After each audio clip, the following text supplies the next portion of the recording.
तर केंद्र सरकारनं कांद्यावरील निर्यात मूल्य रद्द केल्यानंतर लासलगाव बाजार समितीमध्ये कांद्याच्या दरामध्ये 400 रुपयांची वाढ झाली आहे। लासलगावमध्ये कांद्याला सरासरी 4400 रुपयांचा दर मिळतोय। तर सरकारनं विधानसभा निवडणूक डोळ्यासमोर ठेवून निर्णय घेतल्याची टीका कांदा उत्पादकांसह कांदा निर्यातदार व्यापाऱ्यांनी केलेली आहे।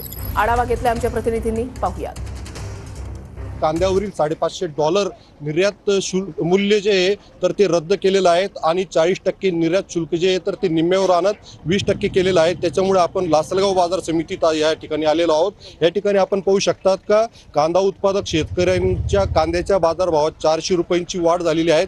त्याच्यामुळे कांदा उत्पादक शेतकऱ्यांनी समाधान व्यक्त केलेलं आहे, कारण केंद्र सरकारने लोकसभा निवडणुका डोळ्यासमोर ठेवत कांद्यावर प्रति टन $550 इतका निर्यात मूल्य लादलेलं होतं आणि 40% कांद्यावर निर्यात शुल्क लादलेलं होतं। त्याच्यामुळे कांद्याची निर्यात जी आहे तर ती विदेशामध्ये कमी प्रमाणात होत होती। मात्र आता केंद्र सरकारच्या वाणिज्य मंत्रालयाने $550 अमेरिकन निर्यात मूल्य जे आहे तर ते रद्द केलेलं आहे आणि 20% 40% जे निर्यात शुल्क होतं तर ते 20%वर आणलेलं आहे।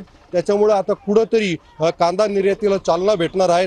कांद्यावरील जे $550 निर्यात मूल्य जे आहे आणि 40% निर्यात शुल्क 20% करून कुठंतरी शेतकऱ्यांना दिलासा देण्याचा प्रयत्न केलेला आहे।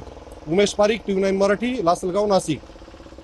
सरकार जो निर्णय घेतला आहे का निर्यात मूल्य कमी करून शेतकऱ्याला 2 पैसे मिळाले पाहिजे म्हणून जो आता आपण कांद्याचे भाव वाढण्याचा निर्णय घेतलेला आहे, तर प्रथमतः त्याचं आम्ही स्वागत करतो।